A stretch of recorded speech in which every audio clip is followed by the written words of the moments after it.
Hello everyone. In this lecture, we're gonna be using inverted chords to write something very similar to what we did the previous two videos. But in this time, we'll be using inverted chords.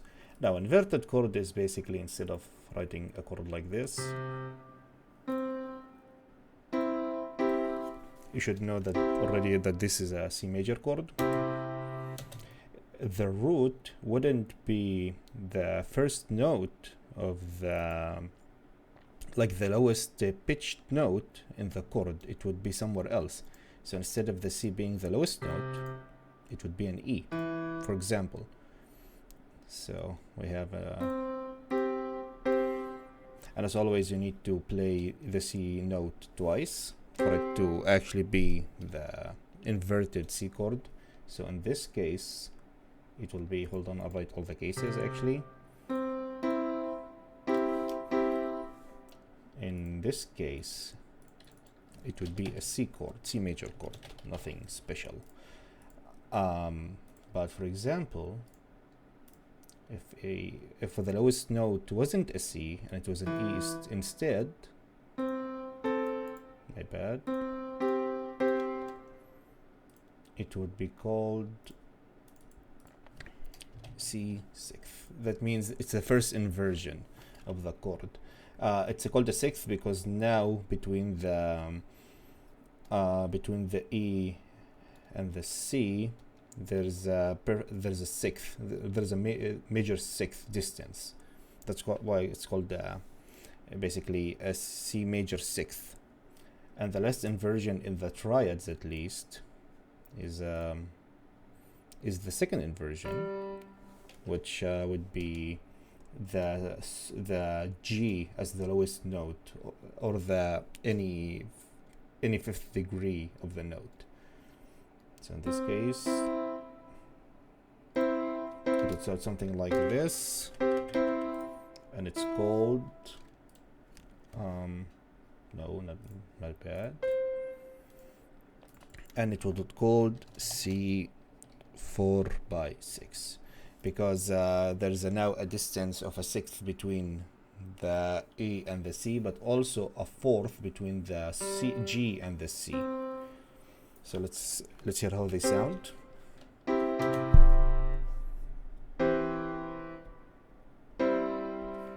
They sound very similar again because the Do, like the C, is played twice, the C note, but in harmonic reference, they do a lot of their effect is quite huge. So we're gonna write a small musical. As always, it's easier to start with the bass line. Let's do a C. I mean, it's a major. We're doing a major scale, so it should be in a C. And let's say I want this first major inversion. So we'll have an E, and then we'll have a C, I have a B because I want a G inversion, and then a C. I'll either do an F inversion or just a normal C chord, and then a G and a C to finish the musical. So an authentic cadence. I'll have a whole lesson on authentic cadence at some point, but for now, let's build on top of it. So regular C chord. So let's go with the classic. So that would be a C chord, and I wanted a first inverted C chord. So that's an E. So we'll do a C, a G, a C, and a G, and another a C, and a G, and another C. And that would be, oh, nope, my bad. What is it? C first inverted chord. And for this one, I want an inverted G chord actually. If it's a C, then it would be an inverted second inversion G chord. So what we do, We'll go down a perfect fourth, which is very common because it's from a C to a G. That's very common, and we can do that. And then we do a D, and then a G, which they're a little close to each other. Like the notes are a little close to each other, but that's very fine. That would be a G 4/6. G 4/6. Let's see how they sound so far.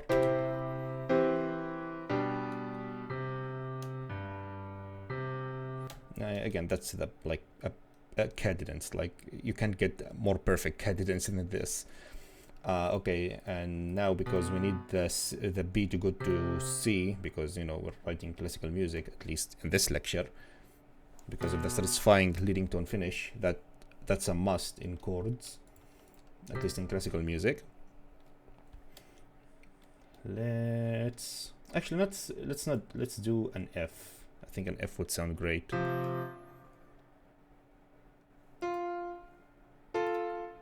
As you can see, I have doubled F. And that would be an F second inversion as well. F 4/6. And in here, I think I'll do an authentic cadence. So I want a regular G chord. And as the third note as the highest pitch, and then it will go to the regular. I mean, this is a perfect cadence. Like it doesn't get more classical than this. So in here we have a G, and in here we have a C. Let's hear them. Let's hear they sound.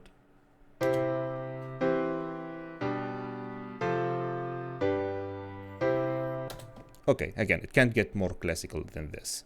The thing is, because we have played the tonic chord, which is C twice, but even in inversion, it sounds very similar. So what we can do is, for example, remove the remove the fifth degree. Okay, so when we're removing notes from chords, we can we're not like while we can absolutely remove the E, like the third note, the third of the chord, the third distance, I mean, is the identity of the chord if it's a major or a minor.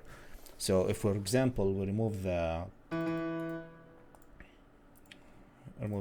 C, remove the E and add a C and a G,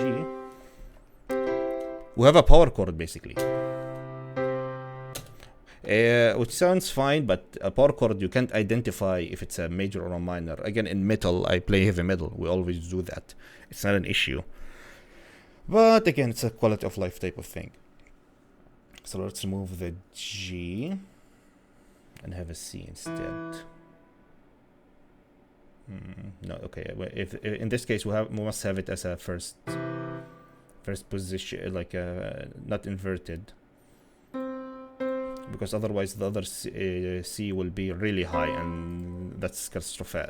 That would be catastrophe. So that's a regular C.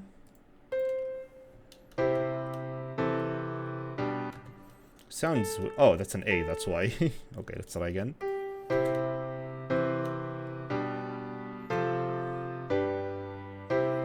That sounds better. Again, it's fine to remove the G because of the how the way that the notes moved. This one went down a third, the G got removed. Like again, actually, this one went down an octave, and the G went down to C, and the C stayed. Because of this motion, we hear this cool sounding trick.